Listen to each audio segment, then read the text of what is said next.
We did it. We've teamed up, and together we've created something special. We are the Idaho Underground Sports Network, and we're changing the game.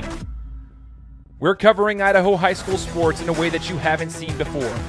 Together, we'll be providing weekly breakdowns and recaps while helping uncover Idaho's top talents at a deeper level. Trust us, you want to be part of this. Boise Sports Talk, EBC Media, and the Game Time Guru bring you Gem Session. Let's get to work.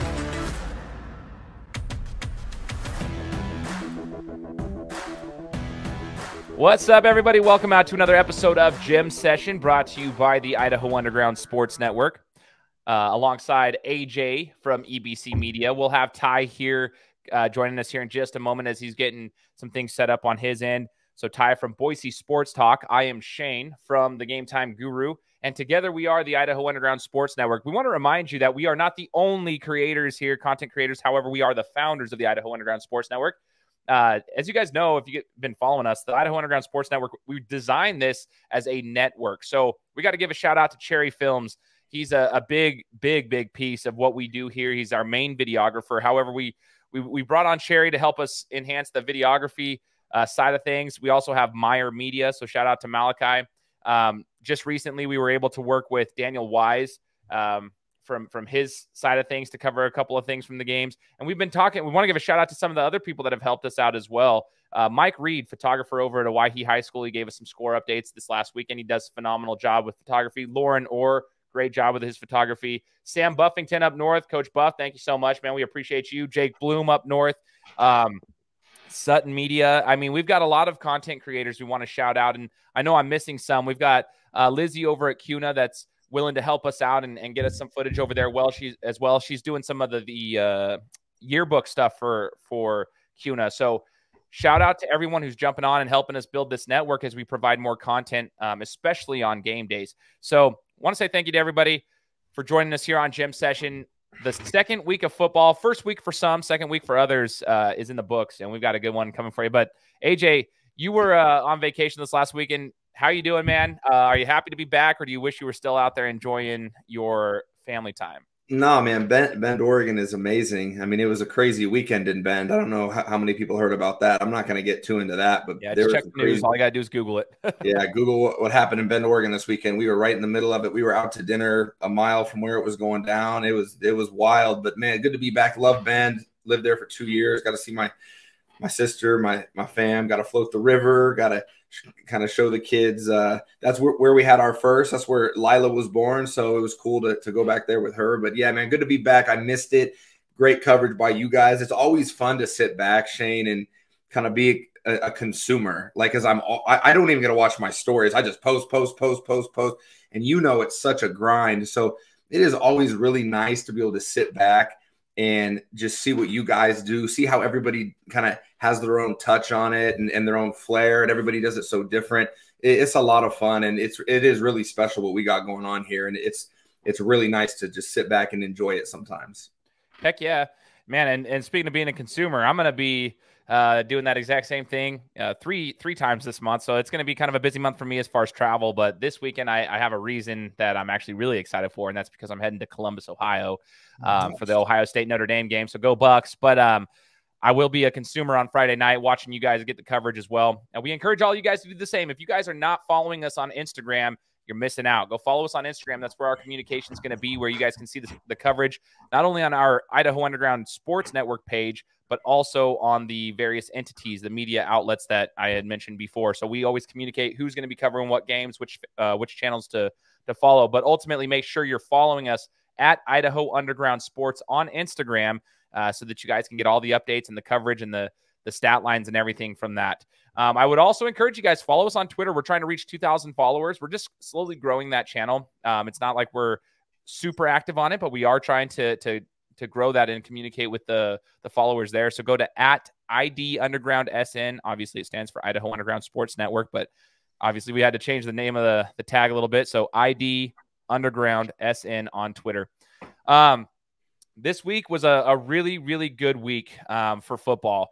Some dogfights, some blowouts, but some really, really good performances. So when Ty gets back on here, we're going to talk about what went down at the Kuna Skyview game where he was out in Kuna helping out, get the coverage over there where, I mean, it looks like there was an air raid by Leukenga. So, I mean, quarterback was just launching bombs, averaging 27 yards per pass, per completion. But we'll get into that here in just a minute. Let's break down a little bit of what we saw with Daniel Wise over at Rocky. Again, shout out to Daniel Wise for being able to help us out and get some coverage over at Rocky Mountain as they played Coeur d'Alene. The final on that one was, I believe, 30-7. Rocky ended up blowing them out with some super good athletes. But I want to hear from AJ. Just maybe if you can break down what you saw from Daniel's coverage, because I was in the same boat. I was kind of consuming the content as well. But what we were able to see is some stud athletes out there at Rocky getting the job done, and they're starting to improve little by little. We already knew they had some dogs, especially on the defensive front. I mean, we knew what they had, and we knew they have dogs on offense. It was a matter of can they get it, put together. Coeur d'Alene's coming off 2 really tough games to start the season, 2 tough contenders, and this was no different at Rocky. So what did you see, AJ, and is there anything you'd like to point out? Coeur d'Alene has had to play the last 2 state champs, I believe, back-to-back to start the season on the road. So Coeur d'Alene, I think that's going to help them get better and better. They'll be a different team at the end of the year, so hopefully people don't overlook them when it comes to it. But, man, that Rocky defense was stout. They gave up 7 points. They were making plays, creating turnovers. I'm just going to jump right into it. Troy Wilkey had one of his blow-up weeks, which I was hearing his teammates and coaches were talking about. We're just waiting for Troy to have a blow-up game, which he does every year. Troy Wilkey's a game breaker. He can flip a game on his head. Me and you were just talking about this. He can flip a game on his head in one snap. I think he's probably the best defensive back. I would take him over anybody else in the SIC, only because I know how much the kid studies film. He sees things happen before they happen. Those intangibles you can't teach. You have to always know where he is as an offensive coordinator, as a quarterback. He's making you think. He's making you uncomfortable. That's special. And with him back there, I don't know how you can pick against them, especially with everybody else they've got. We were just talking about that as well. It's going to be really interesting to see if anybody can hang with them for for 4 quarters. But, Gage Tanner, Cade Stedman, Parker Weatherly. I mean, they've got dudes all over the field. Micah Clyde, another corner who can lock up. They've got a lot of guys on defense who are just big-time playmakers, game changers, game breakers, call it whatever you want. And then offensively, of course, Luke Lucchini, it was his turn to blow up this week. Should have had two touchdowns, over 100 yards, got one of the touchdowns called back on a missed call. And obviously that happens. That's part of it. But yeah, man, Lucchini and Jacobson, back-to-back weeks, like, pick your poison. Like, Sweeney has options. And then Art Williams and Tayshawn Reese, 2 other options. You've got Hanchett at the fullback, Carson Adams. And that offensive line, which is the best in the state. Rocky Mountain dominated again. I think the score was 30-7. So they've won back-to-back weeks, controlling the game. They haven't scored 50, 60 points, which we know they can. They've kind of controlled the game. The defense seems like they're kind of dictating the tempo and just keeping things at bay and letting the offense find a rhythm and get it figured out before their biggest games of the year, which one of them will be this week, which Ty and Cherry will be at Mountain View versus Rocky at Mountain View, Battle of the Mountain, Shane. Heck yeah. And you mentioned something that's interesting though, AJ, is like their offense is actually starting to click a little bit better. I mean, you're seeing the improvements there, but when you're in the beginning of a season, we brought this up last week, usually the offense takes the longest to get going, especially when you got new pieces around. You got to get timing. There's one thing to be in practices and doing your camps and whatnot, but it's when you're in those games, you've got to get timing with your receivers and understand, like, some of those receivers have to understand timing. They've got to understand spacing and their routes, and they got to get that game feel. It's a little bit different. And so it takes a couple of weeks, but usually if you have a good enough defense to hold the fort down, you can make it by. Well, you can kind of see Rocky's got the defense. They've been out there and they've got the athletes doing their thing and being on complete lockdown, and their offense is slowly starting to pick things up. You can see it. Like, they have some moments where they're stagnant, but they also have some moments where they're extremely explosive and can make some big time plays, which makes them scary because as they get better and better, we'll see what they do this week against the stout Mountain View defense on the road. Well, but you just saw the same thing over at Meridian with their defense has given up I mean, really no points this year. They gave up a 90-yard run late in the fourth against Eagle and a muffed punt from the 10-yard line, and they scored. And then they gave up 0 points against Mountain View, but their offense is not there. They're not even where Rocky's offense is, I would say, much further ahead. Sweeney's starting to figure out, like, if I'm getting pressure and I read the defense right, I can throw it up to where CJ's at, because he's either catching it or no one's catching it. Yeah. Same with Lucchini. And you saw in some of Daniel Wise, DY's highlights that there's times where he's just, Luke's one-on-one, go get it. And Luke would go up and come down. To have two guys like that, not one guy, a guy on both sides of the field. If Sweeney gets to the point where he's comfortable enough getting pressure against teams like Mountain View, which we're going to see this week, and Meridian and teams like that, and in his last resort is, I'm just going to throw it up, dude, I think that's going to end a positive for them when it comes down to it. I think they got dudes like that at the wide receiver position, and nobody else has at least 2 receivers like that. Kuna has a guy like Luke Snar, who I would put up in that category, but CJ and Luke with those running backs out of the backfield, Rocky's a team to beat. Rocky's scary, and they're showing why we have them at number 1 in our rankings for a reason. They're coming around, so keep an eye on them. Now, we were talking about offenses and like how, some of them struggle a little bit in the first couple. We mentioned Meridian's a little bit stagnant. I'll get into that in just a minute. But I know who wasn't struggling this week, and that was Kuna. We're going to bring on Ty. He's back with us, and he's going to break down VST's in the house. We told you he'd be with us here in just a moment. He might lag a couple of times here and there, but if he does, we'll figure it out. Technical difficulties that we have here when we're streaming these episodes. So, listen, Ty, can you break down what you saw over at Kuna? Talk to us about the atmosphere and talk to us about the quarterback play, because it seemed like 27 yards per completion is quite insane to me. So let us know what you saw over there in that battle that kind of broke away near the end of it. Definitely. It was a great night of football out of Kuna. Big shout out to the entire Kuna community, really, for just their hospitality out there. It was a really, really great night. Football wise, this was, I think I sent a message to you guys and said that this is exactly what I was expecting that game to be. A nice little dogfight, good shootout. Obviously, you got Cole Leukenga going against Max Cutford. Some nice little storylines there. Max was questionable coming into the game, and as I got there, I saw him warming up, so I immediately was like, yep, I was in the right place this week. This is the place to be. They went out slinging it. It was a really close game first half, 21-21 to end the half. Max and Cole both ended the game with 360-plus yards. I believe Max had 4 touchdowns to Cole's 3. A big shout-out to Thad Robinson, Skyview's receiver. He popped off for 190 yards and 3 touchdowns. He was Max's top guy for sure. Always open, super quick kid, good hands. And you could see him on the sideline. They clearly had a good relationship also. So shout out to those 2. They were balling. But ultimately, and we kind of saw it last year with Skyview, they got guys playing both sides of the ball all game long. So guys like Mason Cron, guys like, I'm blanking on his name, number 3 for them, out there all game long, right? And you can see by the end of it, they're just gassed. Same with their O-line and D-line, because they're having to, kind of split duties. A couple turnovers for the Kuna defense and a nice little punt return helped kind of separate the game for the Kavemen going into the second half. Not a punt return, fumble return for a touchdown. Logan Blades forced the fumble and got it and returned it for a touchdown. Big turning point in the game for them. And then they followed it up with an 80-yard Luke Snar touchdown. So it was the Kuna show in the second half. But, I think if Skyview simply had more depth, that was going to be a closer game. But really good matchup. I think Skyview should be, right there at the top for the 4A level. I think when you've got a guy like Max as your quarterback, you're ultimately going to be there. He might be my favorite quarterback in the state this year. I think his mobility, his decision making, and like his size alone just kind of, to me, puts him at the top.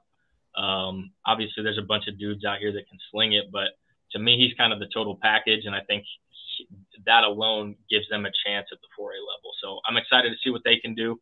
hopefully they can stay healthy because that'll be a big thing for them. But the Kuna Cavemen, we talked about it coming in. A lot of people were, questioning why we had them in Hawaii so high. Sure, there's a little bit of a drop off in talent, at the bottom part of the league, but these teams are also legit. That they're well-rounded teams. I would love to see Kuna's secondary. They need to make a play. Okay, they got torched. We'll be real about it. They got torched this week.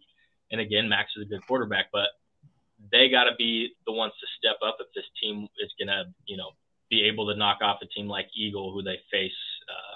Is that this week? That's this week. Yeah. If they want to beat Eagle this week, that secondary is gonna have to figure it out for sure. The linebackers, Gus Austin, he ended the game with 14 tackles. He was flying to the ball every single play. Like I mentioned, Logan Blades, another linebacker. And their D-line was, taking care of business, getting good pressure. Max, like I said, his mobility kept them in the game because he was rolling out of the pocket and, just hitting guys on the money. So all in all, though, loved what I saw from Kuna's offense. They were moving the ball well, spreading it out. Snar ended with 190 yards as well, I believe, maybe 180. One touchdown for him. Keyshawn Kelly had a beautiful touchdown right to end the half. I don't know if you guys saw the highlight of that one, but got lucky with my camera work this week. For some reason, everyone was just throwing right to where I was at. I have like 5 or 6 videos of the ball just coming right to the camera. It's kind of wild, but shout out to those guys because they saw me. They wanted to be on camera. I get it. It's cool. But yeah, all in all, really, really great performance from the Cavemen. I'm sad I won't be at that game this week, but like you guys mentioned, I'm going to be at a pretty big one myself, so I can't complain too much. Super, super cool stuff, though. Ty did get some solid footage of that game. And we just want to say thanks once again for the hospitality from people. Like Kuna has been super supportive of us. We always like to give shout outs to those who've been supportive of our ventures here at the Idaho Underground Sports Network and what we're doing. And Kuna's always been really supportive of us. They've been accepting and they want us to be there. And we appreciate the schools and the parents and the kids that want us to be there, the coaches, everyone. So thank you guys for that. And yes, this week they have a test at Eagle. It's going to be a tough one, but I feel like Kuna is starting to click a little bit. Maybe they can stir the pot a tad this week. For any of those Kuna guys watching this, I will say this: keep your spirits high, right? Just because you're not getting the ball, or just because you're not playing as much, or just because it's a close game, you got to keep your spirits high. I saw some heads down when they shouldn't have been. They were the better team, and I think, and at times I saw the spirits not as high as they should have been. That's the one. I'll leave it at that for those guys. Hopefully they're watching. Good insight there. Yeah, just remember, fellas, this is you're 2 weeks into the season. Like things aren't always going to click. That's such is life, right? But yeah, I like that, Ty. I'm going to touch on that, Ty. Thank you for saying that, Ty, because like if athletes don't understand that, unless you're playing golf or even baseball sometimes, if you don't have a selfless attitude and a supportive, like it's not about me attitude, if you have it's about me attitude, it's a cancer. It will deteriorate a team. And chemistry for me, if anybody knows me, chemistry for me is the biggest thing. The biggest thing. You can take a team who's average, but who loves each other, supports each other, believes in each other, against a team who doesn't like each other with a ton of talent, and you have a game, and you never know what's going to happen. It's crazy. So, Ty, thank you for touching on that. Hopefully these athletes listen. It's not about you. Like, be better than if you want to get on the field, and don't make excuses. Go work on it. Go get in the weight room. Everybody's got an excuse these days. So anyway, us as coaches, if we see a guy with zero energy on the sideline because he's not playing, that's not incentive for me to put him in the game. I'm going to put the guy who's cheering for his teammates, who's being the loudest dude on the sideline. That's who's going back in the game. Yeah. So the fact that that's not obvious is very interesting to me, but here we are. Yeah. Such is life. Yeah. Down the street, we had, a couple of miles down the road because Ty was out in Kuna, but over at Centennial, Hawaii put on a show. Hawaii's over here at 2-0. Okay. So shout out to the Storm. Coach Chavez let us know that they had about 400 yards of offense, 300 of which came from the ground, which shows that line is starting to kind of click a little bit. You know, we knew that they had this potential. They kind of showed these glimpses last year multiple times of being able to move the ball, and they'd struggle when they get in the red zone or even closer than that. Like when they get to the 5-yard line, they'd always have these self-inflicted wounds. From what we saw, though, they got the job done. And that the defensive front of Hawaii, they're showing people what they've been doing. You guys talked about putting time in the weight room. AJ, you just mentioned that right there, offseason, that kind of stuff. Hawaii's front seven on defense has most certainly done that, and they showed it once again this week. They moved to 2-0. Shout out to them. We've got a big one this week with Hawaii and Boise. So also, we're going to go briefly over some of these games. That's why, like, the ones that we were at. So I wasn't at Hawaii, so I can't give you the full rundown of it, but they did win. Final score 45-14 over at Centennial. But speaking of Boise, they also moved to 2-0. Ty was over at Ridgeview on Saturday morning at 11 a.m. Shout out to Ty, who went across the entire state of Idaho in a 3-day window. But if you could kindly break that down for us, what you saw from Boise, so that we can get ready for this Boise-Hawaii matchup. Yes. Well, hey, I'll lead it off like I did with the last one. Shout out to the Ridgeview community. They were super welcome to have me out there. I had a bunch of people saying hello and thanking us for what we do, which really that's everywhere we go. And thank you to all of you for that, because it honestly does mean a lot. Like when I go to a game or to a school that I've never been to and I have a stranger come up to me and say thank you for everything you do, that goes a long way. So appreciate you all for doing that. And yeah, thank you all for just all of the support, really. But Ridgeview was awesome. I loved it out there. Sweet little campus that I had never been to, like I said. Ridgeview might need to switch up the unis. I'm not a huge fan. I like to keep it transparent here, guys. I wasn't a fan, but maybe the away jerseys are a little better. So, you know, maybe I just need to see him play more. Who knows? But yeah, Ridgeview, Boise. We saw our boys from Boise play week 1. They had 2 Saturday afternoon games, so I'm curious about this. I think one of you guys mentioned the bright lights of Friday night coming up with this Hawaii game.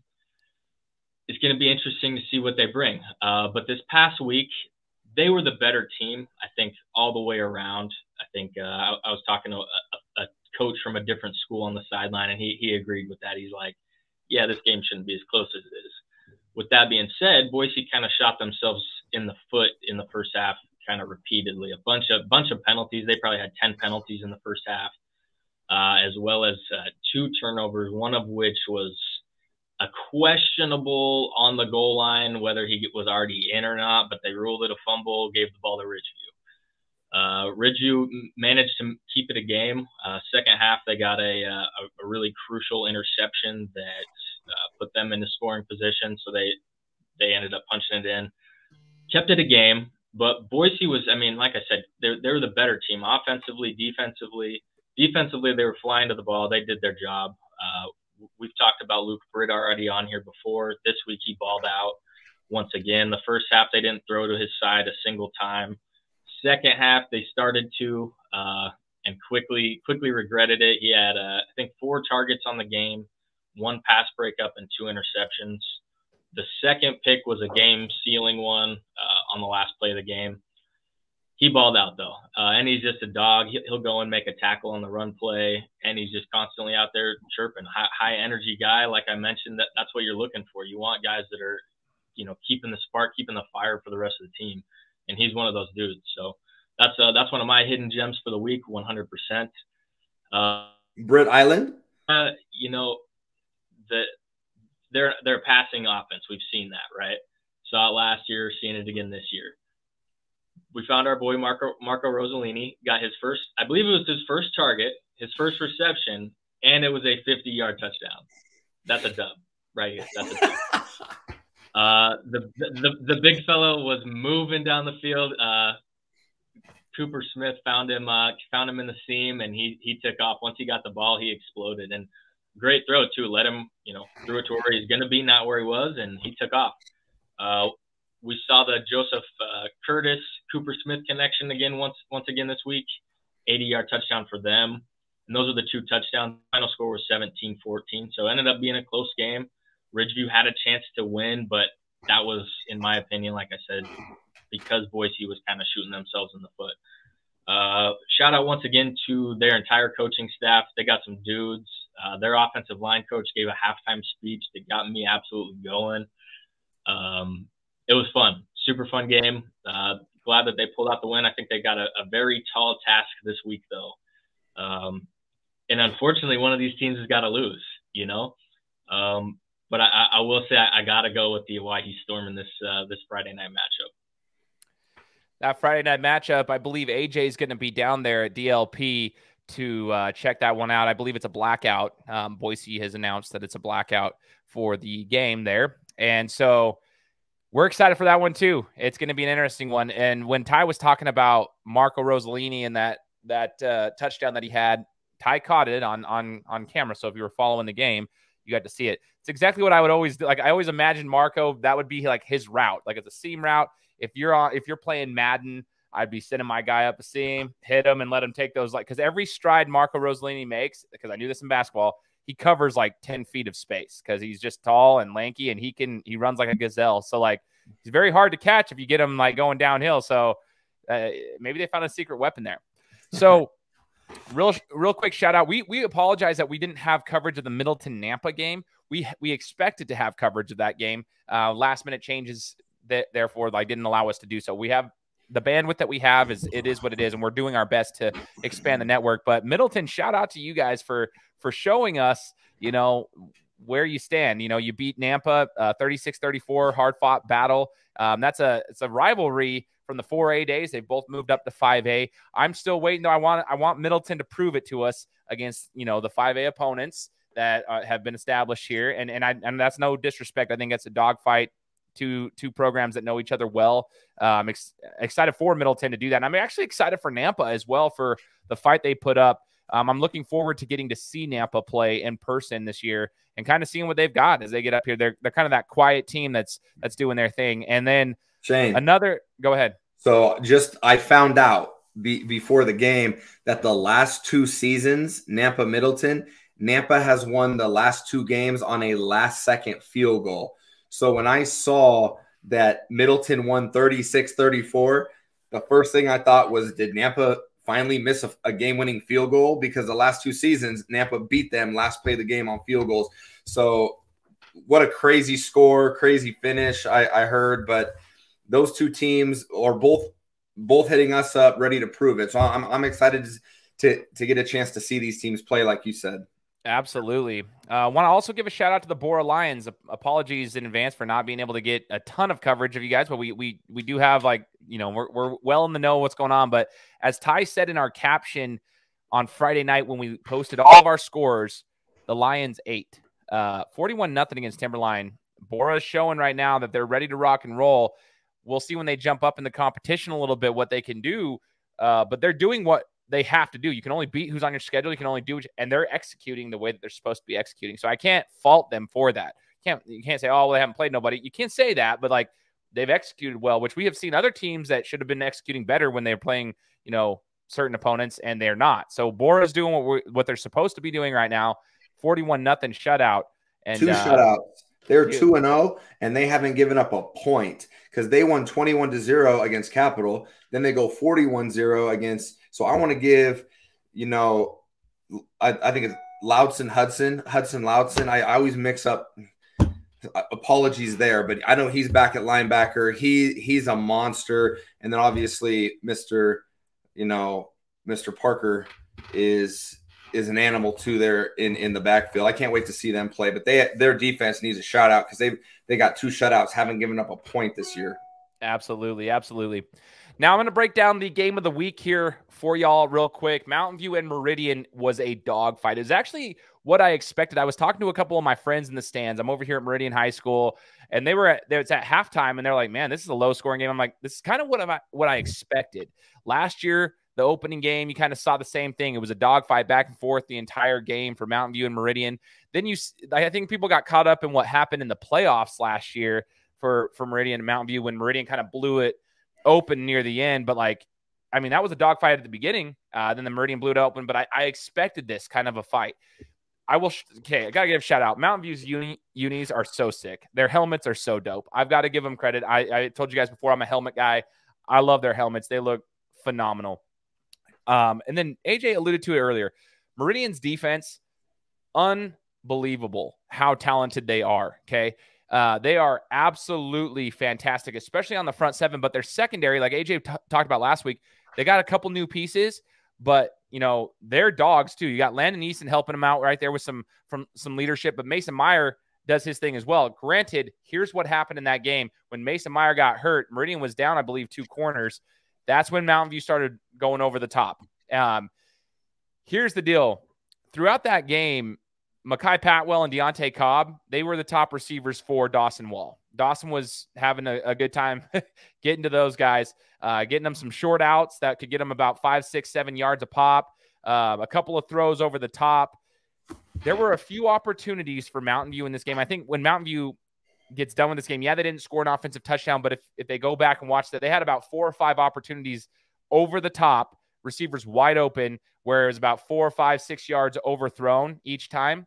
And then there were 3 opportunities. If you remember, there was a touchdown catch, a long bomb from about midfield into the end zone, perfect throw from Wall, got called back. It was like a 40 or 50-yard bomb, got called back for a low block penalty, which was questionable at the time. So they had some glimpses where they were throwing it over the top. Another dropped pass, guy blew past the corner. Mountain View had it, and I believe it might have been Patwell. I can't remember, though, so don't quote me on that. And he knows this. Dropped right through his hands, wide open down the sideline. He would have taken it to the house another 50 yards had he caught it. So they had opportunity. So they know that they found some things there. I was impressed with Dawson Wall's arm. I believe this is one of those games, though, where it's a first game, trying to find timing and trying to understand your receivers. But Mekhi Patwell and Deontay Cobb were having themselves a game. Shout out to Grayson Flatten, who is coming up and stepping up at the running back position. He was doing his thing. He was also getting out in the flats for some passes and whatnot. But Grayson Flatten was doing his thing. I thought Mountain View did a pretty good job holding their own, but they drive a little bit, get a first down here and there, and then they'd have to punt.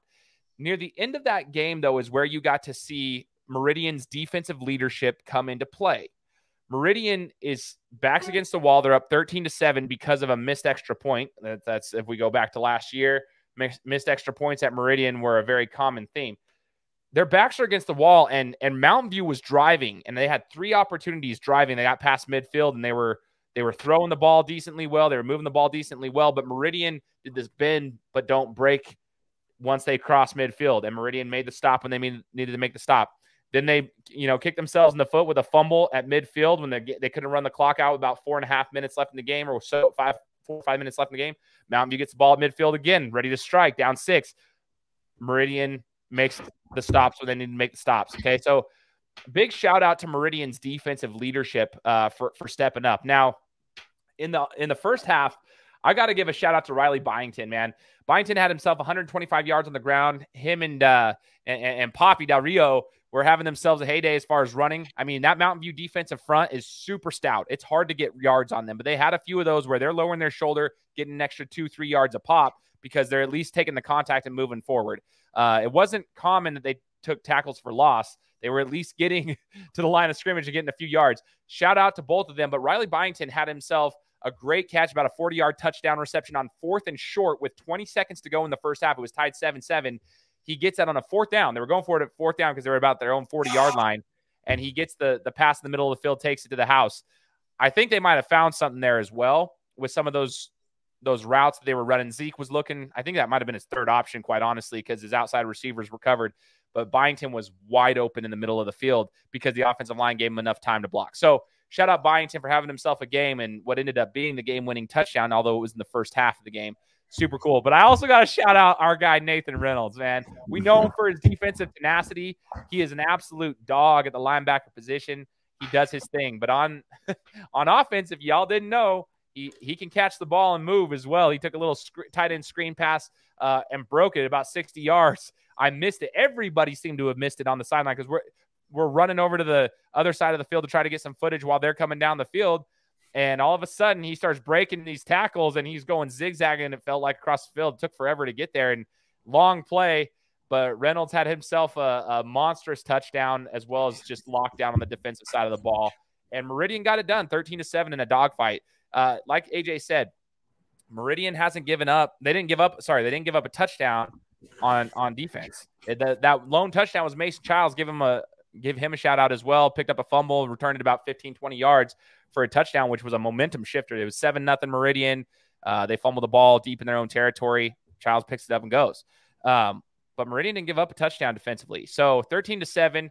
Shout out to them. Both teams had their opportunities. I'm not going to say that like, oh, Mountain View had all these opportunities over the top, so they should have won. No, Meridian also had their opportunities. I'm sure some of those receivers and those running backs would have liked to take some of those plays back where they fumbled the ball or missed a pass that came through their hands. So Meridian also had their opportunities to improve. Both teams are going to improve as the season goes on. Dogfight over there at Meridian. Meridian wins 13-7, moves to 2-0 as Mountain View gets ready to rock and roll in the Battle of the Mountains this week on Friday against Rocky. So, and shout out to Ryan Corder, who was all over the highlight films. Oh, dude. Ryan Corder and those linebackers made plays, man. That D line and those linebackers, man, making plays. I mean, pretty much giving up 0 points in their first 2 games against Eagle and Mountain View is special. It's really impressive. And I'll tell you, Mountain View's running scheme, it's a zone running scheme. So you have to, it's a patient running scheme. So the defensive line has to understand that you're not going to get a ton of tackles. Like that's just kind of how it is. You're going to take some double teams. You're going to try to pull some guys into the second level. That makes it hard for the linebackers because the linebackers' timing has to be right against that. And that's why Grayson Fladden was having a couple of runs where he'd break open a little bit, 6-7 yards here and there. But I thought overall, like I said, the bend don't break mentality, that defensive front. But Corder did a phenomenal job. He had an interception on 4th and 5, 4th and 7. Little flat. He read Dawson Wall pretty well. They're trying to get the ball out to the flat really quick, and he read that, jumped the ball, and got his interception. And Cherry got the film right behind him. Perfect Cherry bomb footage. Corder had himself a game. Love the gloves too, by the way. Shout out to the swag. You got to have a little bit of swag to your game, and I love that when the guys do. But I liked it. Now I'm gonna say this: Meridian, figure out your parking lot. Seriously, I don't understand how this is a problem. Like, get the Chick-fil-A management to come and show you guys how to direct traffic out of a parking lot. I was there for 38 minutes trying to get out of the parking lot. Unbelievable. Never was a problem when I was in high school. We won state my senior year, and we were packing that same place, same exact location, and somehow it's an issue. So figure that out. That was terrible. But I will say this: great atmosphere, loud night.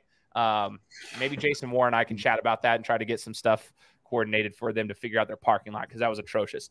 But excited for this week of football. AJ, you're going to be over to Waihe, Boise. We've got Ty and Cherry going to the game of the week, which is going to be Rocky and Mountain View.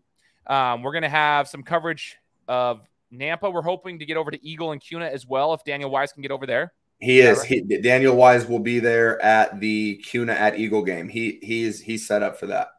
Okay, that's good. We're going to get some coverage. Again, I'll be out of town this week, but we do have coverage across the valley for some of these games. We're really excited for them. But I want to get your thoughts real quick, AJ, as we're kind of wrapping up towards the end of this. I want to first get your thoughts on this week's matchups. Like, what do you expect to see? You already kind of talked about the Storm.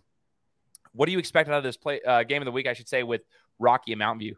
Man, it's going to be physical. It's going to be smash mouth. Mountain View is not afraid of Rocky.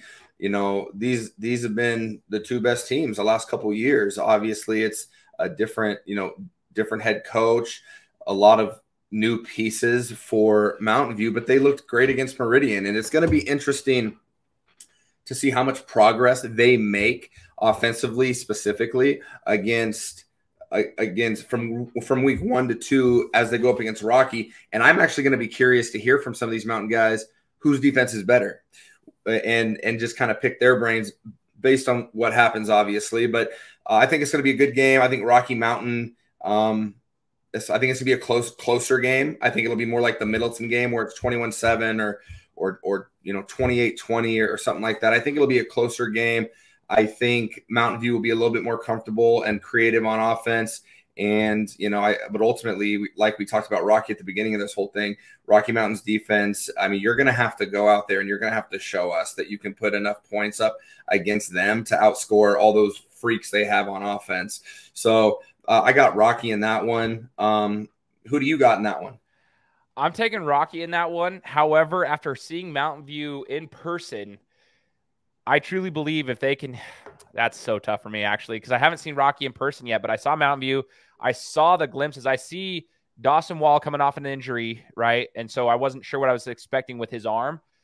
He can rip it, dude. He knows how to throw the ball. Yeah. And He's just got to get a little touch under that, and I think that comes with timing. Can he get that in week 2? That's tough for me to say right now. To get that timing in just in a week of preparation for Rocky.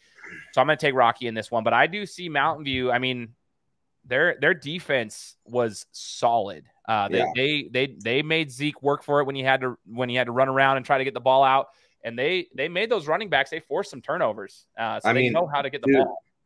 Their linebacking core over at Mountain View with Max Maley, whose dad I believe is the D coordinator or one of the D coordinators over at Boise State, Mason Childs and Ivan Perkins, who's the scariest dude on a football field in the SIC.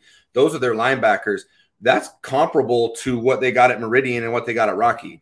Like those 3 schools, those linebacking cores, Gage Tanner, Art Williams, those guys over at Rocky, and obviously Porter Gooley, William Reynolds. I mean, dude, we got some crazy linebackers in this league. So that doesn't surprise me that Mountain View defense is stout, especially with Owen McBride, who's in the next level behind them. He's one of the best DBs in the SIC. Shout out to him. It's going to be a good game. Yeah, it'll be a really good game. And it's no disrespect to any one of those programs. I'm actually really impressed with Mountain View. And I think they can make it a fight. I think it's going to be an interesting one. Kuna and Eagle, we talked about this briefly. What do you expect over there? Because Kuna is looking to come and make an upset, even though Eagles coming off a loss to Meridian. They haven't played yet. They had a bye week last week. So they're 0-1. Kuna's 2-0, but I would argue that Eagles the favorite in this one just based on talent alone. But can Kuna come in there and keep the momentum going, or do you think Eagles just too much for him? Well, Ty talked about this. Kuna's secondary is going to have to play better. Eagles not a passing team from what we saw week 1. I mean, they still have Ian Duarte. You better find Ian Duarte. Longston's going to have to throw the ball. I don't know if the quarterback they have that came in from California is going to be able to play. I know he can really sling it. Longston really likes to run the ball. You better tackle if you're Kuna, or Longston's going to run for 300 yards. Martino back there, Roy Holt, they could have a big day. I think Eagle's going to be more physical. The problem, I love this game. I would love to be at this game. For me, here's the problem for Kuna. Eagles coming off a loss. Eagles' first home game, and they had a bye week. So it's going to be very difficult for Kuna to go in there and get a win, but they can score. And if they show up and they get on the board early and they find a rhythm offensively and it's a shootout, I'm taking Kuna in a shootout if that's what it turns into, because them boys can score with anybody. Can they get enough stops? I don't believe so at Thunder Stadium. I got Eagle winning this game, but I want to pick Kuna. I would love to see Kuna win this game and just hush up everybody about that Kuna hype that we had at the start of the year, because Kuna wins this game, the hype is fully real. And it still may be real. It's a tough game, but we really don't know who Eagle is yet. So we're going to find out this week. Heck yeah, man. I'm excited for it too, but I kind of echo everything that AJ just said there in regards to what I expect from the game. I expect Eagle to win this. But I would love to see Kuna fight it out. I love those Kuna kids. I think they're awesome. I think they're improving. We'll just see what happens after this week. We've got some good coverage coming your guys' way. That's what I'll say. And then we'll kind of touch base on it next week when we do a recap of everything. Waihe and Boise, battle of the unbeatens at this particular point, kind of seeing who's the real 2-0. Boise's first time, like Ty said, and you said it too, but first time Friday Night Lights. They've been playing Saturday mornings the last 2 weeks. So now they get a little bit of the true high school football feel at DLP, Donald Washington Park here in downtown Boise. So it's technically a home game for them. Waihe has played at home and on the road so far, so they're used to wherever. I'm taking Waihe in this one just because I think they've got the running power to actually control the game. But if there was a weakness on Waihe's defense, I've said it before, it's their secondary. And Boise can pass the ball. And if they can find their weapons and they can keep those connections going, that could allow them to stick in this. Now it's a matter of if they can protect their quarterback enough for him to get the ball out, because that Waihe front seven is unbelievably talented and they get in the backfield every single snap. So they're living there. But I do think, although Waihe can run the ball, and I expect them to control the game with that and being able to just move the ball and they control the clock and they just do their thing. If there was a weakness, it's their secondary. And if Boise can get rolling, it plays right to Boise's strengths, which would allow Boise to stay in the game. But I'm taking Waihe in this one myself. What about you, AJ? Yeah, strength versus weakness, strength versus weakness. Boise's going to have to get the ball in their playmakers' hands, like Jack Klein, Curtis, Braden Rhodes, Marco.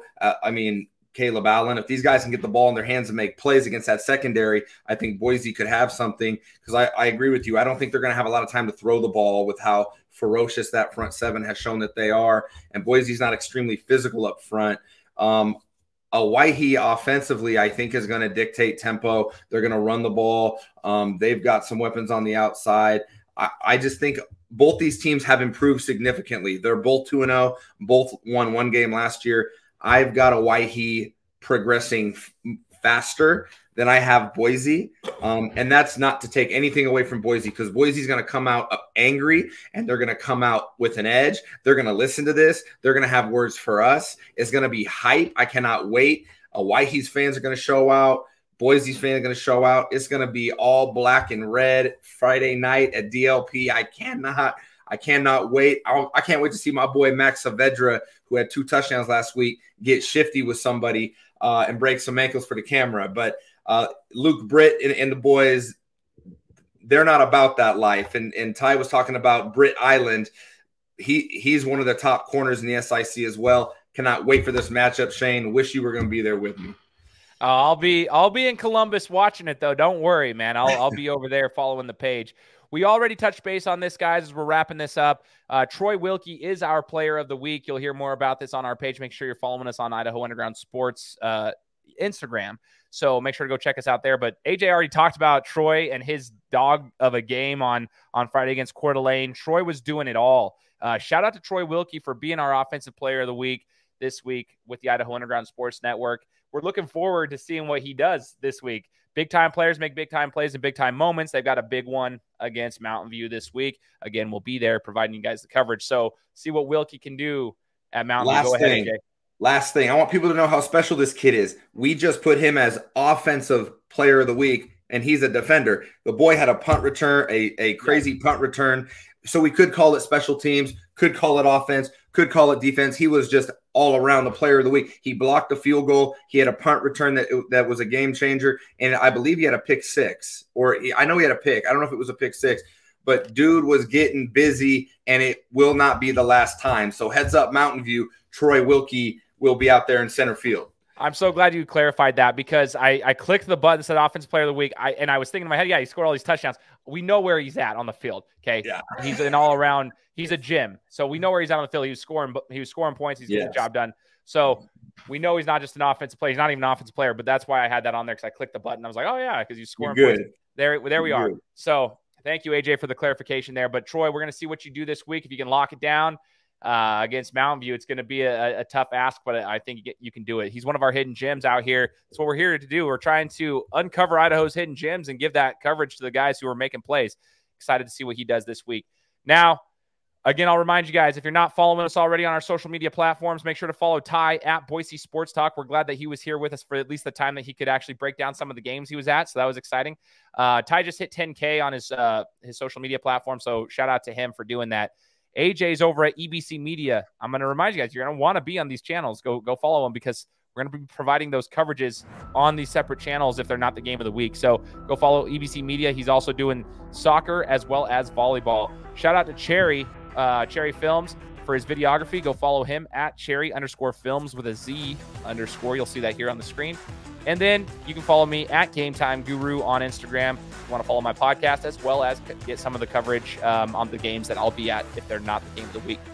Come follow us, guys. We are the Idaho Underground Sports Network. This is another episode of Gym Session. We look forward to coming to you next week as we break down what happens on Friday night.